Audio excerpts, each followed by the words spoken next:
You guys, I have the most amazing message to give to my daddy on Father's Day. And even though my dad passed away when I was 15, like I know he watches me and I know he sees me every day. So I know you're watching me. I know you hear me. Oh my gosh. So you know what? This is just kind of like I love this because you know what? He sees me.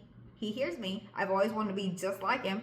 And he was a man that always wanted to be on camera. He always wanted to be in front. He always, like, I went to every meeting that he ever spoke at. Like, my dad was a beast. He was so amazing. And I love looking at my shoulders.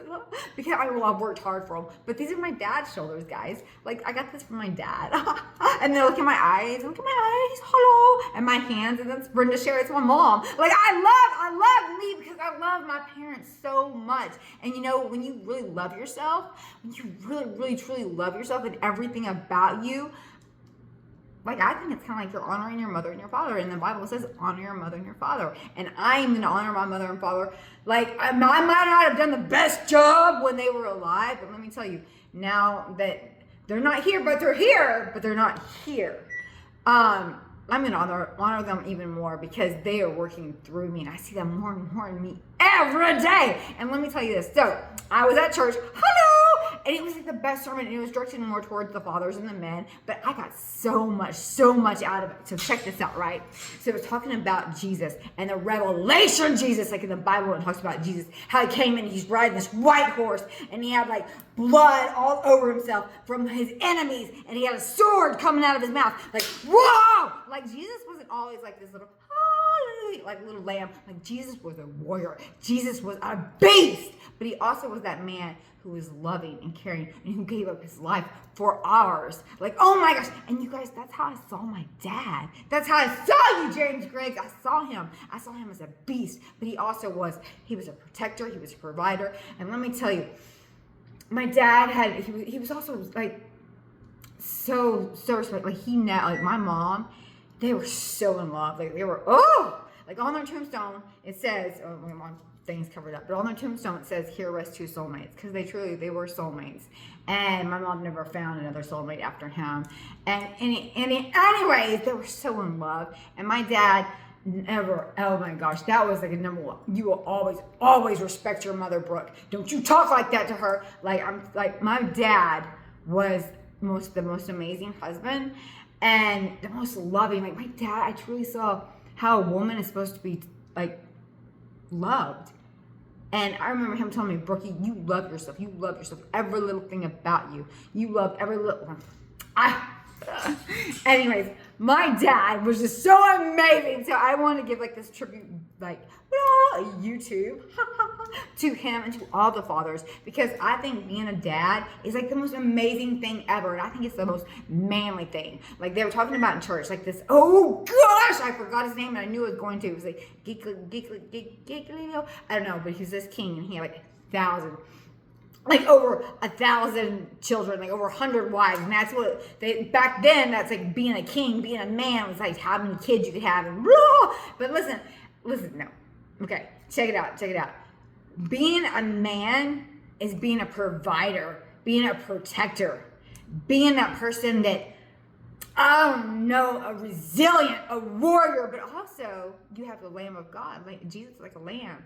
Also being gentle, like a gentle giant, having the heart, the compassion, like, I love my daddy, I love you, daddy. But anyways, when Pastor Stanley was talking about this, I was like, oh my gosh, this is like my dad.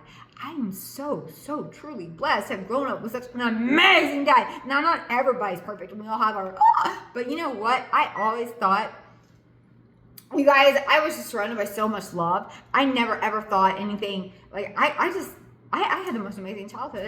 I did. Hello! You know, and it's really sad that I don't have my dad or mom here right now.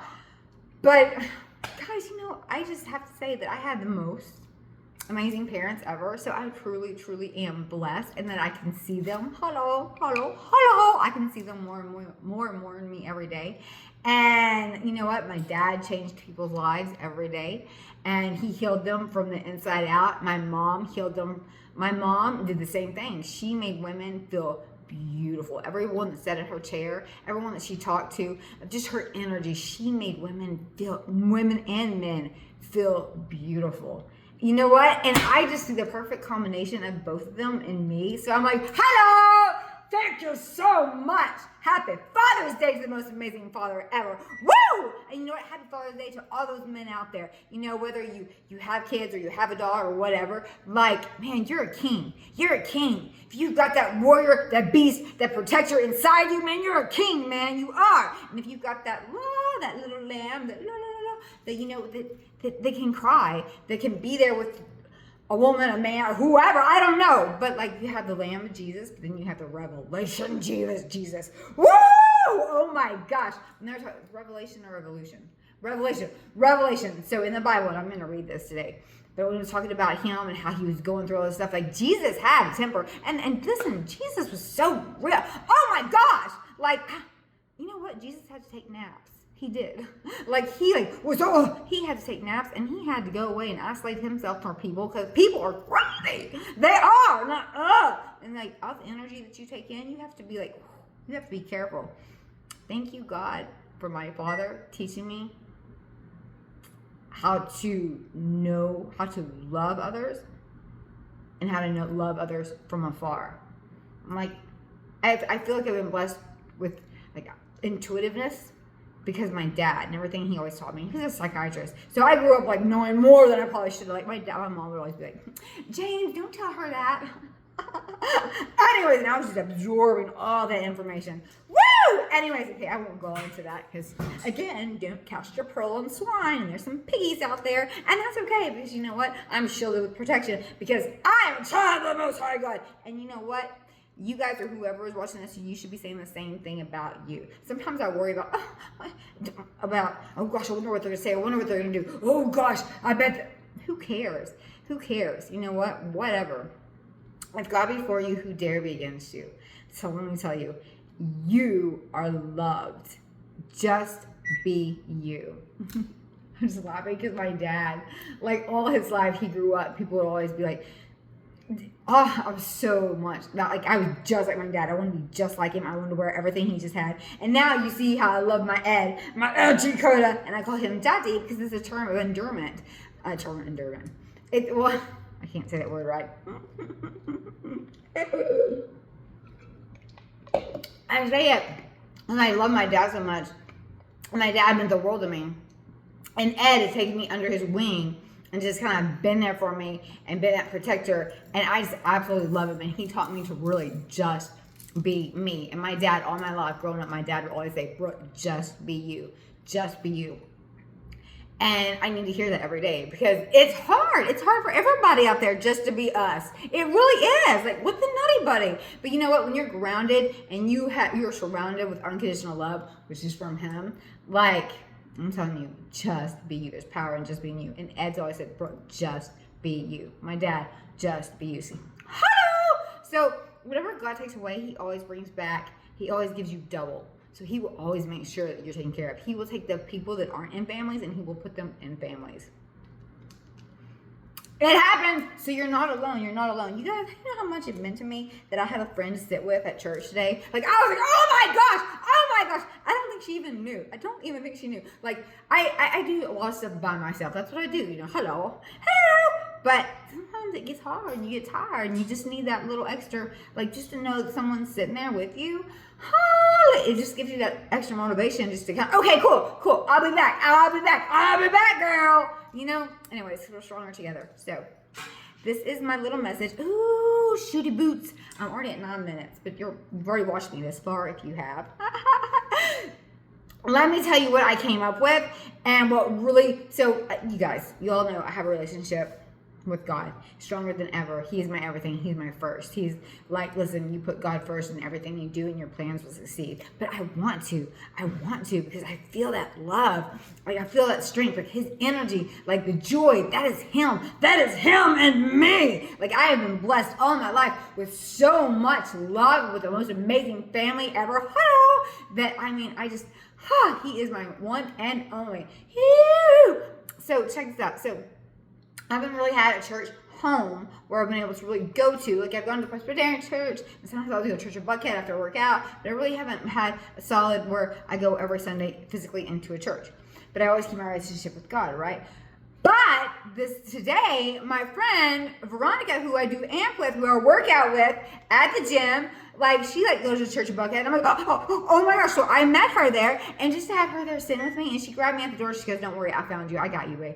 And you guys, I was like, oh my gosh, hello, I got a friend. Yeah. So let me tell you that I'm going to be going. I will be there every Sunday. I will. I love it. I love it. I love it. Because we really are stronger together. Sometimes you just need that person just to be able to sit by and just to be like, you know what? I'm not alone. We can do this. Woo! Because you get that little extra oomph, right? So, okay, check this out. So this goes into my sayings. I'm going to make this like a little long video. There are 4 things. I heard it the other day. I'm getting off track. So the reason I was just like, I was like, okay, I'm going to church. Oh my gosh, I got a friend. Let's go. Because I heard it the other day, and it's like the most successful people, you'll find the most successful people at the gym and at church. And I was like, oh my gosh, I'm successful. I'm going to do this. I've got places to go. Come on, God is going to increase me. God is going to bless me. I've got to be ready. I've got to surround myself with like-minded people. And I'm like, bro, don't you just speak this? You better walk it, girl. You better walk it. So I got my honey up at church. And just to have Veronica there and just sit by me, oh my gosh, and just grab my hand and say, don't worry, I found you. I got you. Oh, you guys, it was like an answered prayer. It's like God was saying, don't worry, Brooke, I got you. I got you. I'll have someone there for you. And hello, but that leads me into like my 4 things, what I think everyone should be doing to become successful and to stay successful. Okay, I'll try to slow down. Let me take a little drink. Oh, everybody always asks me, what are you putting in your water? It's electrolytes. No sugar, no carb, nothing like that. It's just electrolytes. It gives my water a little flavor. And I grew up loving gummy bears. I'm loving the sour stuff. And since I can't have sugar or gummy bears anymore, I kind of trick my mind sometimes. Like I will freeze this and make it ice cubes, so it's like a popsicle, and then I also make it into a gummy too. Anyways, okay, I'm getting off track. Oh my goodness. Okay, so the 4 things that I think in becoming more successful and staying successful, just there's a lot, but here's some 4 that will really help. Number 1, put God first in everything you do. Because if you put God first in everything you do, your plans will succeed. It says it in the Bible. Hello, so you know it's got to be true. Number 2, go to the gym. Go to the gym. Work out, take care of you. When you're taking care of you and you're working out, you're building those endorphins. You're getting that dopamine flowing. Come on, you're loving yourself more. When you love yourself more, you can truly love others better. You really can. And you'll be surrounding yourself with like-minded, successful people. Hello! And number 3, surround yourself with like-minded people. Surround yourself with people that are going places, that are doing things, that are where you want to be. Like, be learning from them, growing for them. Stay humble, and don't be like jealous or anything like that, because we're not trying to compete with anybody. We're trying to complete people, right? We're trying to complete each other, not compete. So surround yourself with people that are been where you want to go, that are going where you want to go, that are like-minded, right? You want to be growing and learning from each other, and that goes right into the 4th one. Always be learning, always be growing. You never can know enough. So, knowledge is power. Get it while you can. I did a little song of that in 5th grade. With Stephanie Brewster and Mr. Kern's class. Anyways, okay, enough about that. That was really funny. But knowledge is power, so get it while you can. Really, from wherever. Just keep going. If you want to lead, you got to read, babe. You got to read. Hello! All right, and then another one, a 5th one, just to throw in there for a little bonus. Always be wearing sparkles. Hello. And you know what? I really truly mean that, because we all have sparkle, our own individual, authentic sparkle. Now, it might not be covered in all over your body like I do every day, but you have your sparkle. So always be wearing your sparkle, because it's just yours. And then you're just being you, and there's power in just being you. So I'm telling you, woo! Woo! Woo! Woo! Yes, Jesus. Oh, I love it. Jesus was a beast. He was a warrior. When he was talking about that revolution, Jesus, I was like, yeah! And that's how I saw my dad. Oh my gosh. Man, you gotta be beasts. You gotta be protectors. You gotta be providers. You gotta be up. You gotta be that lion that will take out anybody. You know, the best feeling that I've ever had was like when I would walk and I would be right beside my dad, because when we'd walk into the room, everybody's like, And you know nobody was gonna touch you. Like nobody was gonna touch me. No one would be able to do anything because my dad was my protector. My dad was a beast. Guys, my dad was a black belt. Woo!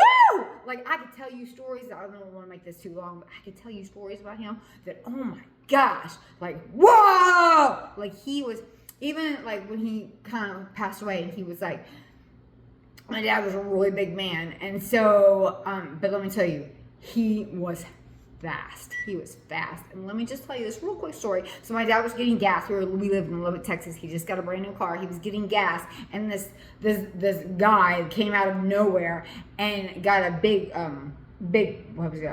A big block of wood, and like he hit my dad, like boom, like knocked him in the face, and he was gonna rob him and take his stuff, right?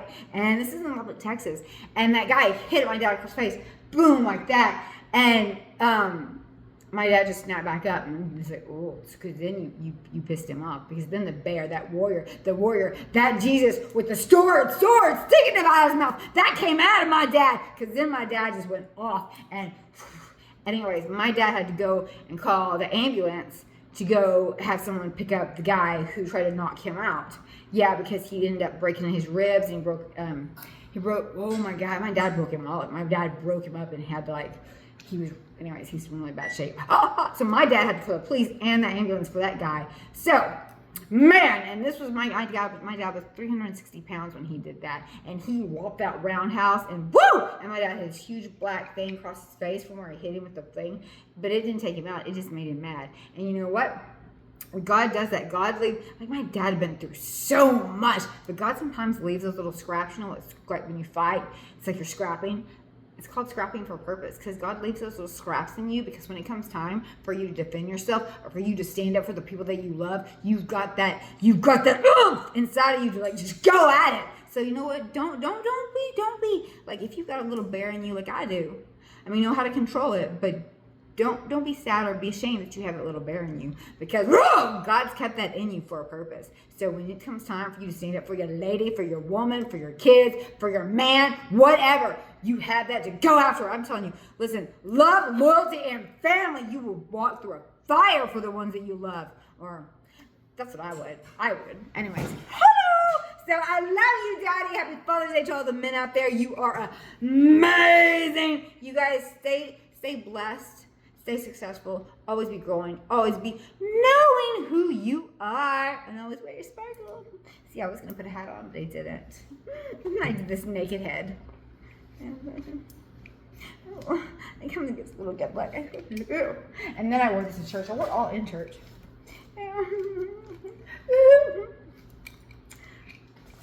But I get hot sometimes. Anyways, okay. I love you so much. Happy birthday. Or I said happy birthday.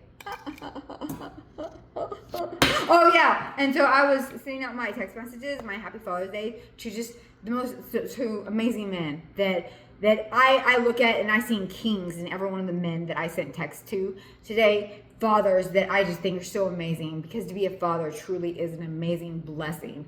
And I couldn't tell you anymore. You know what, you guys, you're kings, and I love you. So if you got a text message from me, or a message on Instagram like that, or whatever, know that you are a king, and you are strong. You're an amazing, beautiful man, amazing father. And there was something, I saw a king, like I don't say stuff that I don't mean. So you guys, if I'm saying it, I mean it. So I love you. Well, that ended stinky balls. I love you. Now it ended.